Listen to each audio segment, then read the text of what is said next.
batuk karena sakit. Iya. Udah berapa hari? Baru. Coba rapikan dulu tempat duduknya biar lebih nyaman dalam belajar. Sampah dari bawah. Oh saya kalau ada. Oke. Sebelum pelajaran ibu tadi pelajaran sama siapa? Ibu iya. Belajar tentang Jujur. aku bakal residing. Coba ada yang masih ingat nggak tentang keteladanan aku bakal residing? Coba semua.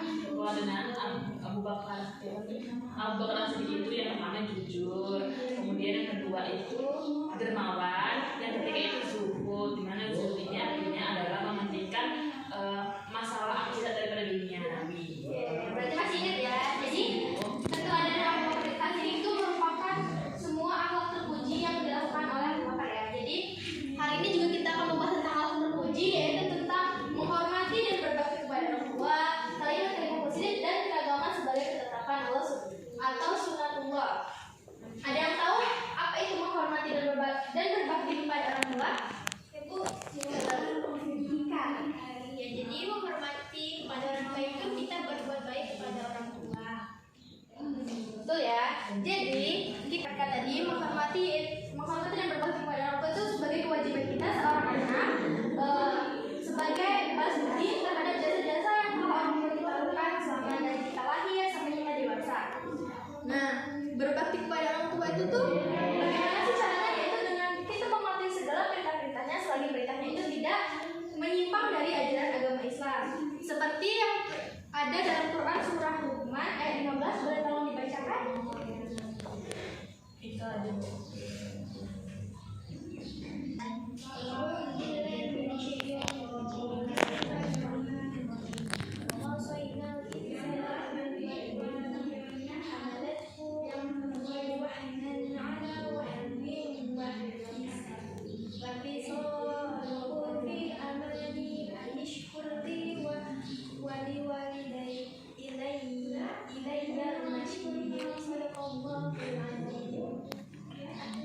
Artinya, kami mewasiatkan kepada manusia agar berbuat baik kepada kedua orang tuanya.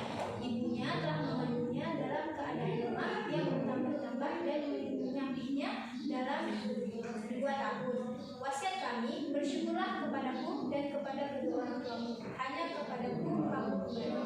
Nah, jadi di surat itu sudah dijelaskan kan bahwa kita sebagai anak itu tuh mempunyai kewajiban untuk berbakti kepada orang tua, karena orang tua, apalagi ibu ya, ibu sudah mengandung kita, menyusui, terus membesarkan kita dengan baik sampai kita sudah dewasa seperti ini kan. Tapi kalau orang tua kita itu memerintahkan kita untuk yang tidak baik, ya itu tidak perlu diikuti. Dan mungkin sedikit ya, kayak orang tua yang menyuruh anaknya itu mungkin tidak ada. Pasti orang tua itu selalu mengajarkan anaknya ke hal-hal yang baik kan.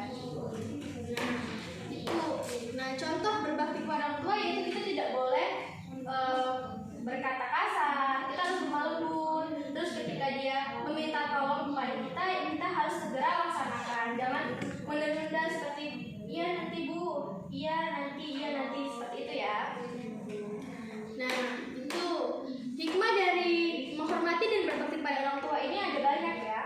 Salah satunya itu kita akan dapat ridho dari Allah Subhanahu Wa Taala, karena di dalam hadis sudah dikatakan bahwa ridhonya Allah itu terletak pada ridhonya orang tua dan murkanya Allah itu terletak pada murkanya orang tua. Terus selain itu kita akan mendapat surganya Allah dan mendapat pahala dari Allah Subhanahu Wa Taala. Kemudian kita akan ke kalimat-kalimat positif. Ada yang tahu maksud dari kalimat-kalimat positif ini apa? Ya Bu, coba. Jadi kalimat positif itu adalah kalimat yang mengutarakan yang baik-baik. Betul ya? Nah, jadi kalimat-kalimat positif itu tuh merupakan kalimat-kalimat baik yang bisa berupa motivasi, bisa berupa kayak memberi semangat kepada diri sendiri maupun orang lain. Misalkan, ayo semangat belajar, ayo lebih giat lagi belajar supaya kamu mendapatkan nilai 1. Nah, seperti itu contoh kalimat-kalimat positif yang emang harus kita ungkapkan supaya memberi motivasi kepada orang lain maupun diri kita. Nah, jadi poin yang ketiga yaitu tentang keragaman. Nah, ada yang tahu keragaman itu apa? Coba siapa? Keragaman itu seperti berbagai budaya, suku dan ras,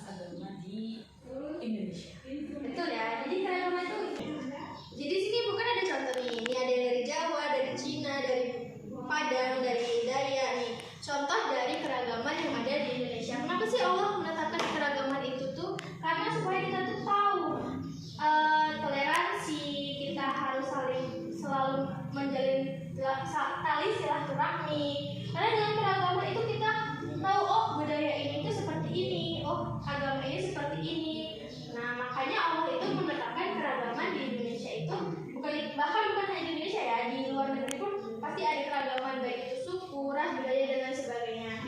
Nah, dari materi ini ada yang bisa menjelaskan satu poin saja dari ketiga ini yang sudah Ibu jelaskan. Maju ke depan, coba semua. Kita dulu ya. Ya. Nah, jadi saya akan menjelaskan tentang kalimat-kalimat positif. Nah, di kalimat-kalimat positif ini, di mana kalimat-kalimat yang kita ucapkan itu bernilai ibadah. Seperti kita mendapatkan sesuatu, kita akan mengucapkan kalimat alhamdulillah. Kemudian jika kita melihat ciptaan Allah seperti pantai yang indah, maka kita akan mengucapkan masya Allah. Kemudian subhanallah. Ya kan, Bu? Iya, betul. Nah, makasih semangat. Jadi tangan dulu. Jadi benar ya tadi yang dikatakan sebelum tadi tentang kalimat-kalimat positif, yaitu kalimat-kalimat yang bernilai ibadah ketika kita ucapkan dan memberi motivasi dan semangat bagi orang lain. Nah, tadi kan Ibu sudah menjelaskan itu kan, sudah menjelaskan tentang ketiga poin. Terus Sukma tadi juga sudah menjelaskan dari salah satu. Karena waktu kita sudah mau habis, jadi Ibu langsung simpulkan ya. Jadi dari ketiga poin ini tuh kita dapat disimpulkan bahwa akhlak terpuji itu tuh harus selalu kita miliki bagi setiap muslim maupun dimanapun dan kapanpun. Karena ini sudah dijelaskan dalam Quran tadi kan, surah Luqman ayat 14 tadi. Terus ini juga bisa membangkitkan semangat bagi orang lain, dan ini juga supaya kita selalu toleransi dan selalu menolong ataupun saling menjalin tali silaturahmi kepada orang lain. Baiklah, mungkin itu saja materi dari Ibu, dan Ibu terima kasih kepada kalian karena sudah berpartisipasi dalam pembelajaran hari ini. Mari kita tutup pembelajaran hari ini dengan melafazkan lafaz hamdalah. Alhamdulillah. Ibu akhiri